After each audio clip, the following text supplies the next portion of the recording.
¿Continuamos? ¿Ya?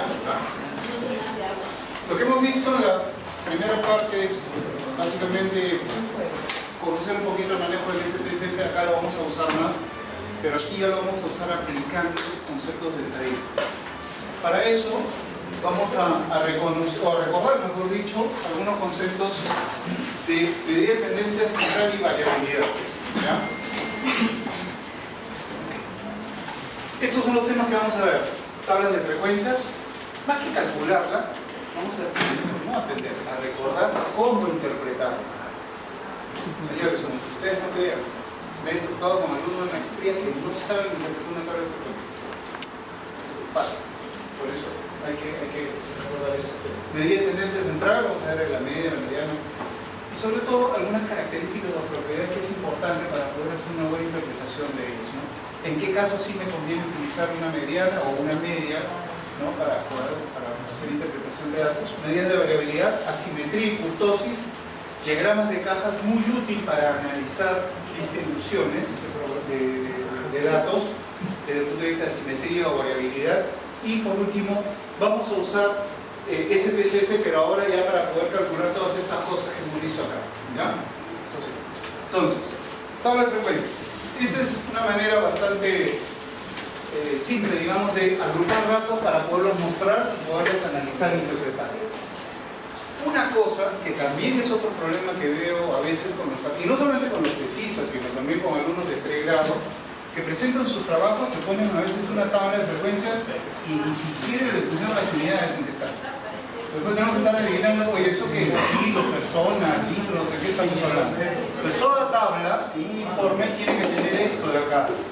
Títulos con encabezados bastante claros, ¿no? Incluir las unidades, muy importante, porque si no, nos puede llevar a malas interpretaciones. Es por eso que es tan importante que cuando etiqueten las variables en el SPSS, pongan en qué unidades se está expresando. Si es que no es lo suficientemente claro como tal la variable, mejor le ponemos ahí. Luego, incluyan toda aquella información que permita establecer la validez de los cálculos o argumentos a partir de los cuales yo estoy haciendo este análisis. Y por último, la fuente, que así nomás muchas veces se olvidan de colocar. ¿Ya? ¿De dónde salió eso? Por ejemplo, tenemos una tabla tradicional. La que vemos aquí, esta es una tabla de frecuencias como cualquiera. Esta es una tabla de frecuencias aplicada para variables de tipo cualitativo. Aquí hay una regla. Para empezar, si ustedes recuerdan, esta es la frecuencia absoluta y la frecuencia relativa. ¿Qué cosa es la frecuencia relativa? Es un porcentaje al final. Ya que ustedes están en un nivel más avanzado, finalmente esto que son probabilidades también. Que después vamos a explicarlo. Entonces, frecuencia relativa, acá me está diciendo, por ejemplo, ¿cómo lo interpretamos? ¿No? Que en un mes, por ejemplo, se han vendido 27.331 bicicletas de tipo montañero, lo que equivale a un 20.59% de las ventas totales. Esa sería la interpretación del HI. Bien, en algunas tablas, ojo, esa es una regla, vamos a ver, o van a encontrar probablemente que en variables de tipo categórico, además de estas dos, te han calculado frecuencia acumulada, relativa y absoluta. Error, eso está mal, eso no se hace. Las variables de tipo cualitativo solamente se calcula la absoluta y la relativa, no más. ¿Ya? Eso no se hace nunca. ¿Ya? Eso hay que inculcarle a sus tesistas. Bueno, por ejemplo, ya decía, ¿no? Entonces tenemos un total de 132.759 unidades vendidas, ¿no? Que, por ejemplo, para el caso de bicicleta de paseo, representa el 18.84 de las ventas totales. En números absolutos, 25.000 unidades aproximadamente. Acá tengo, esta sí, por ejemplo, ¿no? Días de docencia, estamos hablando de una cuantitativa discreta. Acá tenemos, por ejemplo, la frecuencia, porcentaje, y aquí se aparecen estas dos, frecuencias acumuladas y porcentajes acumulados. ¿Cómo lo interpretamos? También de la misma manera. Por ejemplo, vemos aquí, esto acá son los días que una persona ha faltado al trabajo. Yo tengo que 4 personas en un periodo de 30 días han faltado un día al trabajo. 6 personas no han faltado 3 días, y así por el estilo. Lo que equivale al porcentaje que el 35% del tiempo laborable en un mes, ¿no? Han faltado 2 días. El 35% del tiempo laborable han faltado 2 días.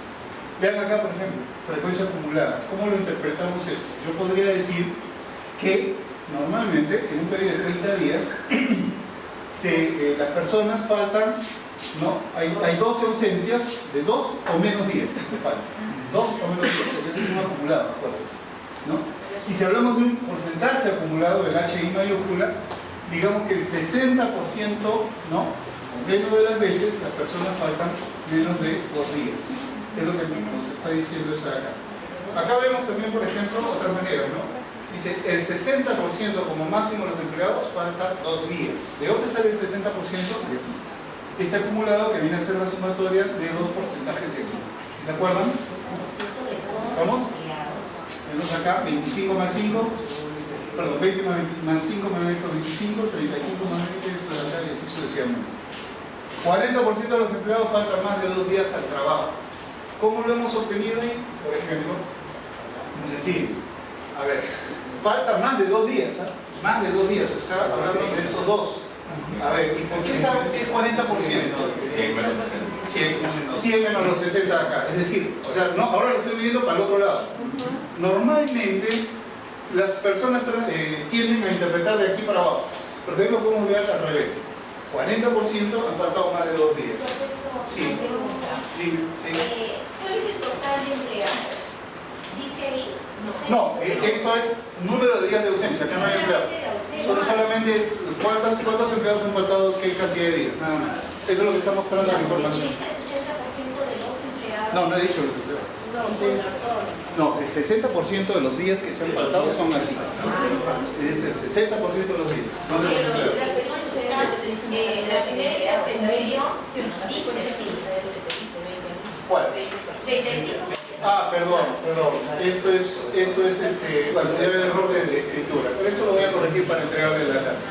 Profesor, en la lámina anterior usted nos decía que hay cosas que no se pueden hacer con las variables cualitativas, en interpretación. Sí. ¿Podría repetir, por favor? Sí, en una variable tipo cualitativa no se incluye las FI mayúsculas, es decir, la frecuencia acumulada absoluta, ni la frecuencia relativa absoluta. En una variable de tipo categórico. Este es categórico. Este es categórico. O sea, 1 o 2, No. Esta es una categórica. En una categórica no se usa, no se estila usar FI mayúscula ni HI mayúscula, solamente esta y esta. porque son valores. Sí. No tiene sentido. O sea, yo no podría decir se han vendido 40% de bicicletas de carrera o menos. No tiene sentido. Por eso es que no se usan los acumulados. Solamente va a esa ley. Se puede decir bicicletas en general. ¿Perdón? Se puede decir. No, porque estamos diferenciándolas por categoría. Hay montañera, de paseo, etc. Claro, cualitativa. Esa es una variable de tipo cualitativa. La regla es simple. En variables cualitativas solamente se utilizan frecuencias absolutas y frecuencias relativas. No va la acumulada. No se usa la Y un acumulada. ejemplo de cuantitativa. Acá sí. Por ejemplo, esta es una cuantitativa continua. Nótese que aquí sí tiene sentido aplicar las acumuladas y el porcentaje acumulado acá. Entonces yo lo que puedo ver acá, por ejemplo, esta es el número de ventas mensuales en soles que se han hecho. Entonces yo tengo, este es el número de boletas, ¿ya? El número de boletas. De un total de 131.700 boletas, 14.500, que son estas de acá, ¿no? Tienen o registran una venta entre 20.300 y 40.600 soles. Simple. Vamos. Aquí ya estamos con datos agrupados. Esta es tabla de frecuencia para datos agrupados. Ahora lo voy a enseñar en SPSS cómo se hace. Muy sencillo. ¿Qué significa? Si hablamos porcentualmente, que del 100% de las ventas, 10.94% de los tickets que se han vendido representan una venta entre 20.300 y 40.600 soles. 10.94 está en esta tabla. Pero si nos vamos a la acumulada, yo lo que puedo decir que tenemos tickets, hay un total de 130.471 tickets que registran una venta de 40.600 o menos. ¿No? O también podría decirlo que hay 130.000 tickets que registran ventas entre 14 y 40.600. Es otra forma de decirlo también. Y así como lo hice para abajo, lo podría hacer para arriba. Por ejemplo, mirando la tabla, ¿ya? No hagan trampa. Por ejemplo, ¿me podrían decir porcentualmente cuántas ventas tenemos que superan, digamos, los 60.900 soles en porcentaje?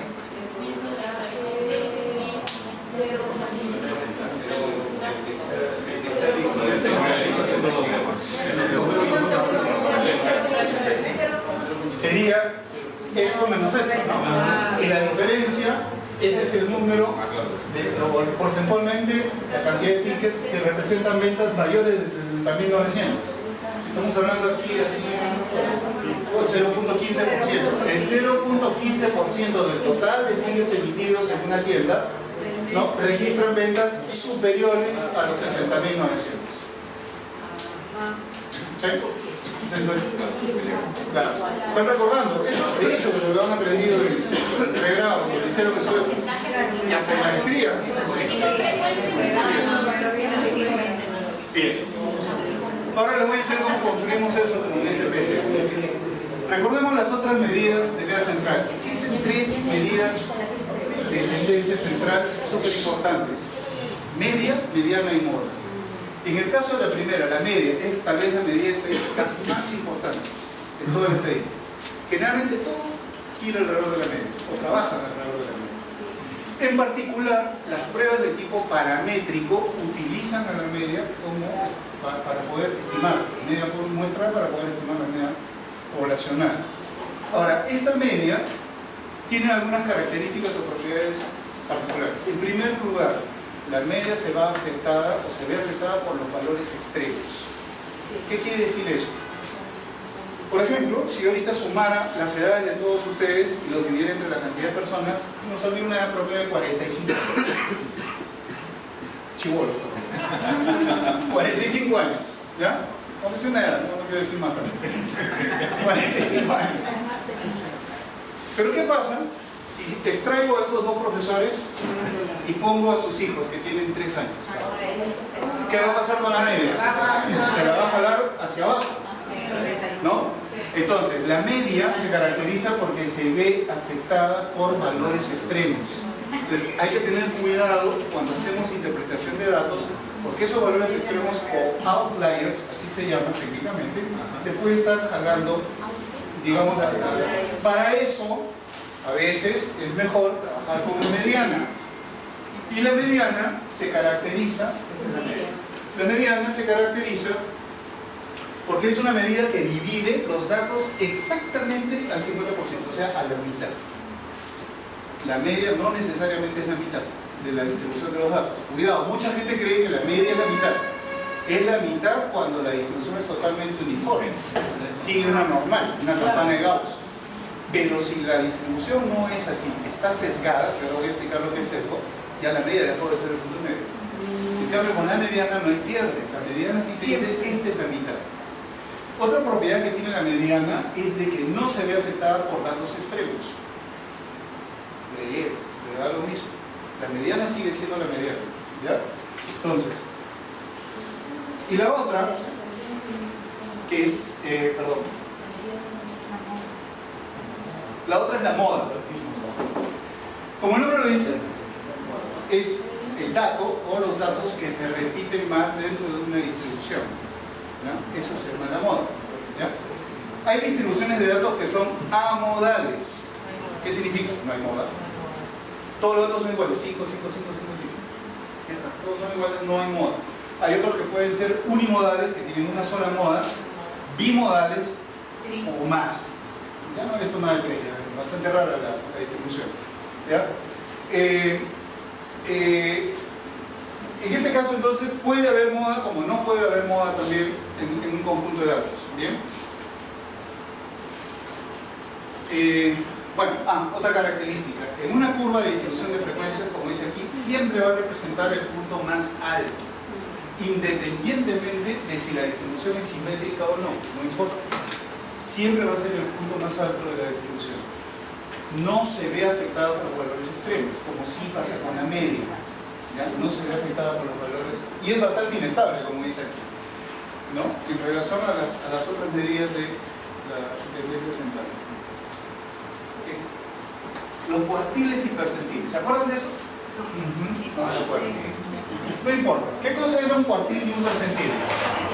Para que lo recuerden, es una medida que me ayuda a partir, si queremos llamarla así, es una normal, ¿ya? Me ayuda a partir la distribución en partes iguales. Por ejemplo, aquí yo he dividido esta distribución normal en 3 partes iguales. Esa distribución se puede llamar cuartil. En este caso divide la distribución en cuántas partes. Perdón, acá me falta uno. Me estaba olvidando de eso. En este caso te va a dividir en 3 cuartiles. O sea, el cuartil es este punto: Q1, Q2 y Q3. Entonces, por lo tanto, yo lo que tengo aquí en esta zona es el 25% de los datos. 25% inferior. También tengo acá el 25% superior. ¿Ya? Y acá en medio, ¿qué estaría? Estaría el 50% central de los datos. ¿Entendido? ¿Ya? Entonces, son simétricas entre sí. Repartido en 4 partes iguales. Así como hay cuartiles, se usan deciles y también se usan percentiles. El decil lo que hace es te lo divide en 10 partes, es decir, hace 9 cortes, así como esto, hace 9 cortes, en donde cada parte, cada pedazo representa el 10%, de ahí viene el nombre de decil, el 10% de los datos. Y el percentil lo que hace es lo divide en 100 partes, es decir, hace 99 cortes, en donde cada pedacito es 1% de los datos.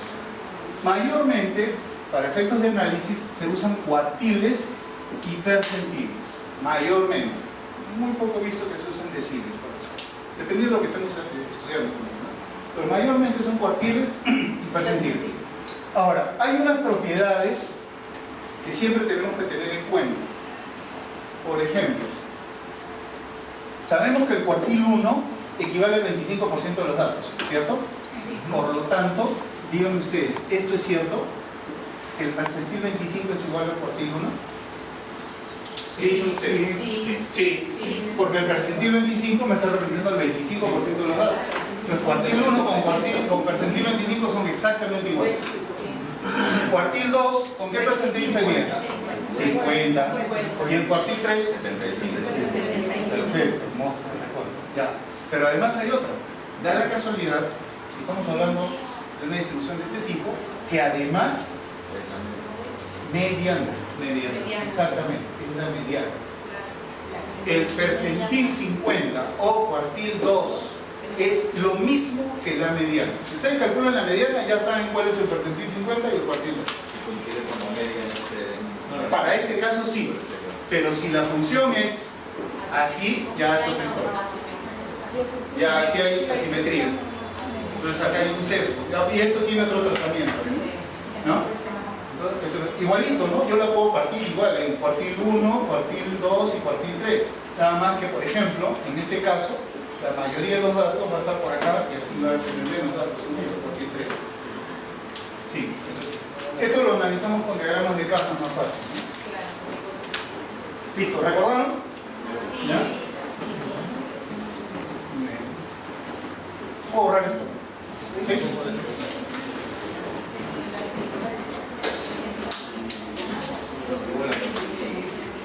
Muy bien. La otra. Medida de variabilidad. Normalmente, siempre usamos varianza de desviación estándar. De eso todo el mundo se acuerda. Pero hay más. Hay más medidas que pueden de alguna manera mostrarme la variabilidad de un conjunto de datos. Para empezar, el concepto de dispersión, si ustedes lo recuerdan. ¿Qué recuerda de dispersión?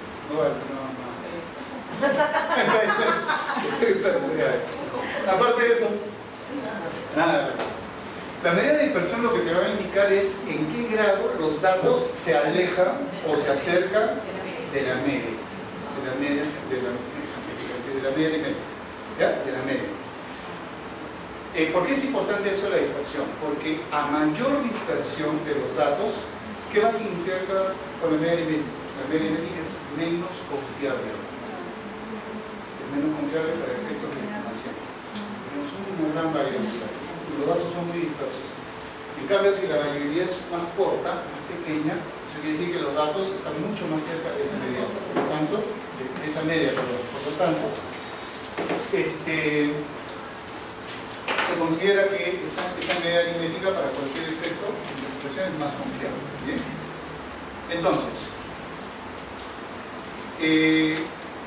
si yo tuviera variabilidad cero, ¿qué significaría? ¿Qué significaría eso? O sea, varianza cero. Varianza cero o distribución cero. Todos están en el mismo número. Todos son igualitos. A ver, anota todo este salón. 15, 15, 15. No hay variabilidad, todos son iguales. ¿Cierto? Todo es la misma cosa. Bien. Sí, es la misma cosa. Entonces, todos los datos son iguales cuando la variabilidad es cero. No existe. Bien. Pero hay otras medidas aparte de eso. Son todas estas de acá, si ustedes recuerdan. El rango, que es la medida de variabilidad más elemental y más fácil que hay. El rango intercuartílico, que ese sí de repente no se acuerdan. El interpercentílico, la varianza, que vamos a explicar en detalle, desviación estándar y coeficiente de variación. Todas estas son medidas de variabilidad. El rango, que es el método o la medida de variabilidad más básica que hay. ¿Cómo se calculaba? Muy sencillo. En un conjunto de datos, al valor más alto le restaba el mínimo. Y eso era mi rango. Tiene un problema. Que esta medida de variabilidad solamente considera los extremos. El más grande y el más bajo. No mira lo que hay adentro. Por eso es una medida de variabilidad bastante básica, por decirlo así. Luego, el rango intercuartílico, que lo que hace es mide, ¿no?, la variabilidad que existe, por ejemplo, en este caso, en el 50% central de los datos. Para que me entiendan mejor. Vamos a hacer esto. Yo tengo acá esta curva, imagino que es una normal. 1, Q2 y Q3. Entonces, el rango intercuartílico vendría a ser Q3 menos Q1. Q3 menos Q1, es decir, ¿qué cosa me está representando? 50%. El 50% central de los datos. Eso es lo que me está representando. Si hablamos de un rango interpercentílico, acá tenemos de dos tipos. Tenemos, por ejemplo, si hablamos de un interpercentílico 90, equivale al rango 95, al percentil, perdón, 95, le resto el percentil 5. La varianza no se interpreta. Y no se interpreta por una sencilla razón, porque está elevada al cuadrado. La varianza está elevada al cuadrado. Lo que sí se puede interpretar es la desviación estándar, que es la raíz cuadrada de la varianza, ¿no? Entonces, S vendría a ser la raíz cuadrada de mi varianza. La raíz cuadrada de mi varianza, ¿ya? Entonces, lo que vamos a calcular es la varianza, y si a esa varianza le sacamos la raíz cuadrada, obtenemos la desviación estándar. Esta es la que realmente me va a indicar a ciencia cierta qué tan dispersos son mis datos.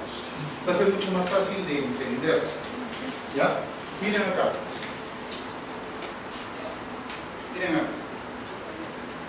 Bueno, a mayor variabilidad de dispersión hay una mayor varianza también, eso ya lo hemos dicho.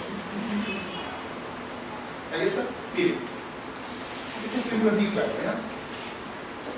Imaginemos que estos datos siguen una distribución normal, una campana de Gauss totalmente simétrica, y que la media es igual a 100 unidades. Dicho sea de paso, como esto es cierto, ¿okay?, mu igual a mediana igual a moda en el mismo punto. Al ser simétrica, estas tres medidas de posición, media, mediana y moda, coinciden en el mismo punto. Partimos de ahí. Entonces, miren, tenemos lo siguiente. Tengo que esta es la media, perdón. Hacia aquí yo tengo una desviación estándar de más 10 y aquí hay una desviación estándar de menos 10 unidades. Pero la desviación estándar, yo lo que puedo decir acá, si estoy trabajando con una desviación estándar, menos 1 más 1, me estoy, en relación al punto central, que es la media, me estoy desviando una unidad y una unidad hacia la derecha. Lo que equivale, para nuestro ejemplo, ¿no? 10 unidades para allá, 10 unidades para allá. ¿Eso qué representa? En estos límites, tengo el 68% de todos los datos. ¿Sí? O sea, si estoy trabajando con una base de datos de 10.000 obreros, acá tengo 68.000 obreros. ¿No? En cambio, cuando tengo dos desviaciones estándar, perdón, aquí sería menos 2, porque es hacia la izquierda, más 2 a la derecha, esto de acá me está representando el 95% de los datos. Y por último, con 3 desviaciones hacia allá y 3 desviaciones hacia la izquierda, tengo el 99.7% de los datos. Han escuchado todos hablar de Six Sigma, ¿no? De hecho, ¿qué significa? Acá tengo más 6 desviaciones, menos 6 desviaciones. Todo eso aproximadamente equivale al 99.999% de los datos. En donde la colita que te queda, el cachito, que casi es nada, equivale a los errores. Ese es el número de errores en un proceso productivo. El Six Sigma trata de eso, ¿no? De Sí, tratar exactamente. que el error sea totalmente menor. Exacto. Solo el calidad está en base a eso. Así es. Profesor de calidad, seguramente. Ya, ahora miren, otra consideración importante en relación a esto de, las medidas de variabilidad. Observen. Miren, yo puedo tener 3 conjuntos de datos y los 3 pueden tener la misma media. 20, por decir, ¿no? 20 años de servicio. ¿Qué los hace diferente entre ellos? La desviación estándar. Observen, el conjunto de datos de color rojo, esta distribución de datos tiene una distribución estándar de 3.1 años. ¿Ya? ¿No? Una desviación estándar, perdón, de 3.1 años. Estos son años de antigüedad que tienen un grupo de empleados en estas empresas. Tengo otra, el color verde, que también tiene una media de 20 años, los empleados, pero con una desviación más grande, 3.9, y otra, ni qué decir, de 5 años. ¿Por qué es importante esto? Nótese la forma de la curva. Mientras más grande la desviación estándar, ¿qué pasa con la curva? La cola se va alargando, por lo tanto se va aplanando, ¿cierto? Esto está asociado a un concepto que se llama kurtosis. Kurtosis. ¿Ya? Es el grado de deformación vertical que va a tener este conjunto de datos. ¿Ya? Ese es el grado. O sea, mientras más grande la desviación estándar, la cola, ¿qué va a pasar? Se va a abrir más. Por lo tanto, los datos se van a dispersar más y la forma de la distribución va a ser más aplanada, más achatada. Y más confiable es la de 3.1. Exactamente, porque tiene una variabilidad menor. O sea, los datos oscilan ahí nomás, muy cerca a la media. Así es. Desgraciadamente en la vida real no siempre pasa eso. No siempre pasa. Ya vamos a ver unos ejemplos. Eso es un valor 0.263. Esto es un valor para una mesocúrtica que equivale a una distribución normal. ¿Qué significa eso? Que una distribución que tiene 0.263 de kurtosis es exactamente igual a una distribución normal, por lo tanto es simétrica. Me emociono. Por lo tanto es totalmente simétrica. ¿Sí? Valores mayores, ¿qué va a significar? Kurtosis más grande, por lo tanto, ¿qué va a pasar con la desviación estándar? Se va a achicar, se va a contraer, o sea, las colas se van a pegar. Mayor distribución, se alarga la cola. Ahora miren esto. Tengo aquí 3 distribuciones medias diferentes, pero nótese las distribuciones, las desviaciones estándar, igualitas. Las 3 tienen la misma forma, se distribuyen de manera igual. ¿Sí? Y finalmente, y aquí sí hay de todo. Acá tienes medias diferentes con desviaciones estándar diferentes. Siempre nótese que a menor desviación estándar, ¿no?, la cresta de la curva va a ser más empinada. Por lo tanto, aquí hay menor variabilidad. Por lo tanto, esta media aritmética para efectos de estimación o cualquier cálculo es más confiable que la de acá. ¿Okay? Ahora, ¿por qué se puede producir eso? Porque probablemente dentro del conjunto de datos tenga un valor extremo. ¿No? Acá tiene el promedio de edades de 30 años y metieron a alguien de 80 en el cálculo y ¡pum! Te lo jaló para arriba. ¿No? Entonces te lo distorsionó todo. Justamente asimetría y kurtosis. Acá está. Tanto asimetría, la kurtosis, toman como referencia la distribución normal. Porque la distribución normal se caracteriza por varias cosas. Primero, es totalmente simétrica. Recordemos que es simétrica. Segundo, al ser simétrica, media, mediana y moda coinciden en el mismo punto. Por lo tanto, la mitad de los datos, este lado, que representan 50%. Y el otro 50% lo tengo acá. La otra característica, la normal, curva de Gauss, en este caso es asintótica. ¿Qué quiere decir eso? Que la cola se alarga hasta el infinito, pero nunca llega a tocar. ¿Sí? ¿Sí? Entonces, tanto la simetría como la kurtosis se calcula tomando como referencia a la distribución normal. Desde ahí, entonces, tengo esta situación. Si hablamos de asimetría o sesgo, se va a dar esta figura. Cuando yo tengo distribuciones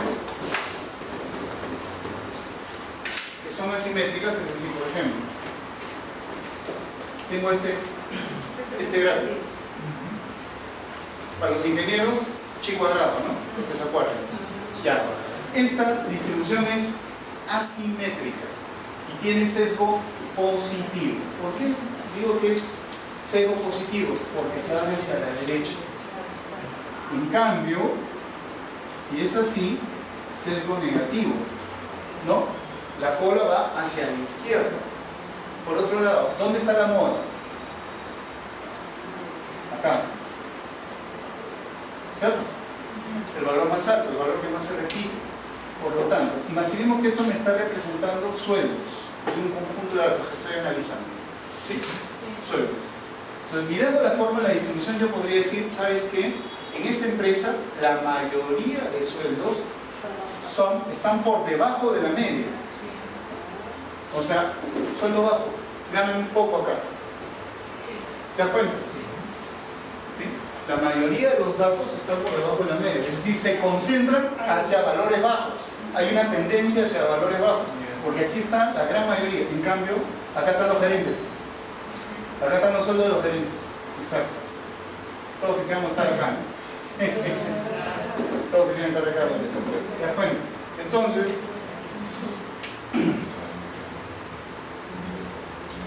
ahí está.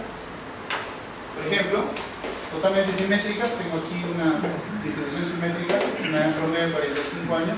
Salarios mensuales, vean acá, en donde, vean, observen, la mediana 3.000 contra una media de 4.000, acá se nota claramente. Cuando tienes una distribución que es asimétrica negativa, es decir, sesgo positivo hacia la derecha, la media siempre va a estar al lado derecho de la mediana. Acá es al revés. Acá tengo sesgo negativo, este es positivo, este es negativo, ¿no? ¿De acuerdo? Y acá, por ejemplo, ¿qué es lo que pasó? Aquí tengo una distribución bimodal. Luego, hablando del coeficiente de kurtosis, esto responde a la pregunta más en detalle de lo que hablamos hace un rato. Este coeficiente de kurtosis lo que hace es comparar con un valor referencial, en este caso mira, 0.263. Ese es el valor que tiene una distribución normal. Entonces, si al momento de calcular la kurtosis, que eso lo vamos a hacer ahora con el software, obtengo un valor igual a 0.263, muy cercano, estamos hablando de una distribución mesocúrtica, es decir, es una distribución normal o se acerca mucho a una normal. Pero si es menor a 0.263, hablamos de una platicúrtica, es decir, es achatada. ¿Y qué decir si es mayor? La distribución se llama leptocúrtica. Es decir, si yo tengo, por ejemplo, una distribución de datos cuyo valor de kurtosis es igual a 0.5, ¿qué significa? Que la curva va a ser así, o sea, la cresta va a ser bien parada. Así es igual a 0,63 como una normal, y si es, por ejemplo, menos de ese valor, es achatada. Acá está el ejemplo. Vean aquí. Esta es leptocúrtica, lo cual significa que aquí hay una desviación estándar muy pequeña, ¿no? Exacto, no hay variabilidad, bueno, hay muy poca variabilidad. Miren acá, una normal, y ni qué decir acá, esta es una platicúrtica. Bien fácil, para que se acuerden el nombre, platicúrtico es igual a plato. ¿Un plato cómo es? Plano. Ya está. A ver, si es plano es platicúrtica, ya, por descarte las otras. Mesocúrtica, mediano, y leptocúrtica, alto. Ese es un truquito con el cual me lo aprendí de memoria y nunca me falla. ¿Sí? ¿Listo? Eso es kurtosis.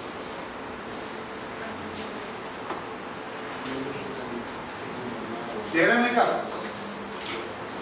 Ahora también les voy a enseñar cómo se interpreta. Vean, un diagrama de cajas es un gráfico que me va a permitir analizar dos cosas. El grado de variabilidad que hay dentro de un conjunto de datos, 1 y 2. Qué tan asimétricos son, qué tanto se diferencian de una normal. Se utilizan mucho los diagramas de cajas cuando quiero comparar poblaciones, ¿no? Quiero comparar poblaciones. Por ejemplo, tengo un método de enseñanza de estadística en el salón A y en el salón B tengo otro método. Y tengo las calificaciones de ambos salones después de haber aplicado. ¿Cómo lo puedo interpretar? Mediante un diagrama de cajas. Mirando los diagramas de cajas, yo me puedo dar cuenta, por ejemplo, ¿no? Hacia dónde se inclinan las notas. Si en el salón A hay una preponderancia por notas bajas y si en el B por notas altas, ¿no? O sea, asimetría. ¿Y qué tan variables son las notas? Vean este ejemplo, ¿eh?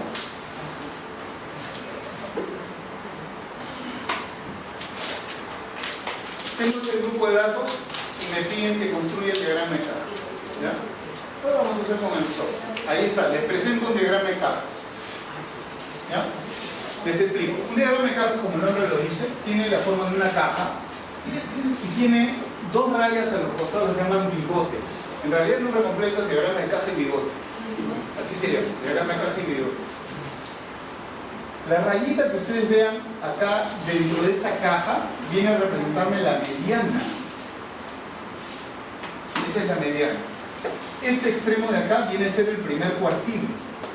Y este extremo de acá viene a ser el tercer cuartil. Por lo tanto, ¿qué son los bigotes?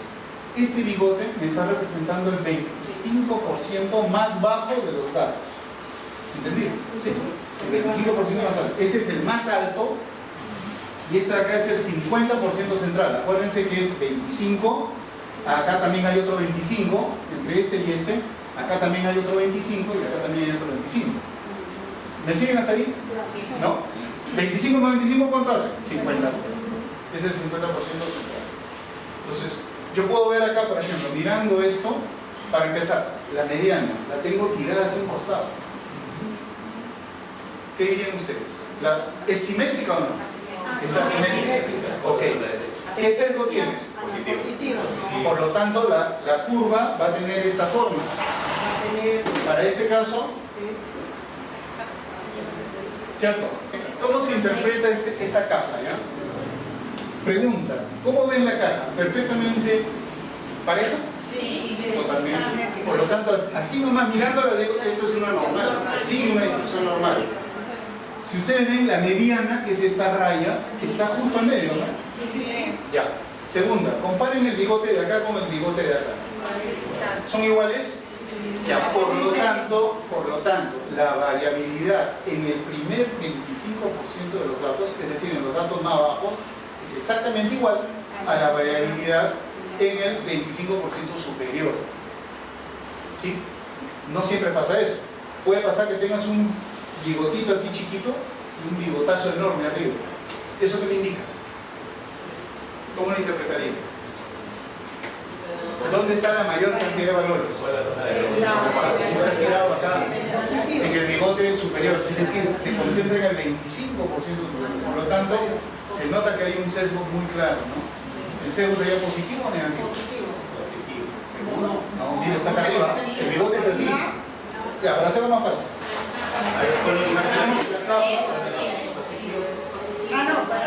Imaginemos que la caja tiene esta forma. hago acá la caja, ¿no? Está la media, ahí tiene el bigotito y doy un bigotazo de este tamaño. ¿Qué dirían? Bien fácil. Mentalmente imagínense y rótenlo. Esto va a tener esta forma.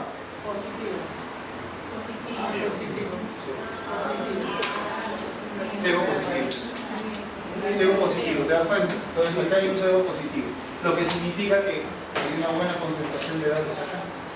Inclusive, miren, la desviación estándar, no, ¿qué desviación estándar? Perdón, la variabilidad acá es menor que acá. Acá los datos son mucho más dispersos. Ahora miren, inclusive, esto de acá viene a ser cuartil 1, ya sabemos. Esto viene a ser cuartil 2, que es igual a la mediana. Y esto de acá viene a ser el cuartil 3. Esto que se ve acá es el límite inferior y el límite superior de los datos, que se calcula. Puede pasar lo siguiente, que yo tenga dentro del conjunto de datos algunos datos que sean menos inclusive que el límite superior. Perdón, más que el límite superior. ¿No? Imaginemos que al momento de hacer los cálculos esto me salió, no sé, por si me cambié cualquiera, 100 y esto me salió 40. Esto acá puede ser un dato 120. Notarán que hay un circulito, pero noten de que hay un asterisco. Esto puede ser, por decirte, un 500. ¿Qué cosa me está representando esto? Estos dos datos. Outliers. Exactamente. Esos son los datos atípicos. Que son datos raros, datos extraños que encuentras en una distribución. Por ejemplo, un dato rarísimo. Hacemos una encuesta en pregrado. Normalmente el rango de chicos está entre los 17, 16, máximo 22. Y encuentras uno de 40. Un alumno de 40. Ese es un outlier. ¿Y qué va a pasar con la distribución? Te la va a jalar para arriba. Entonces, ¿qué vas a estar en este caso? Un bigote de este tamaño. ¿Cómo le llama profesor? Outlier, sí. O valores atípicos también. Ahora, en ese PSS, ustedes van a encontrar dos tipos de caso típico. Acá, miren, tenemos hacia abajo y hacia arriba. Puede pasar en ambos a la vez. O puede pasar que no haya nada. Que también no haya valores atípicos.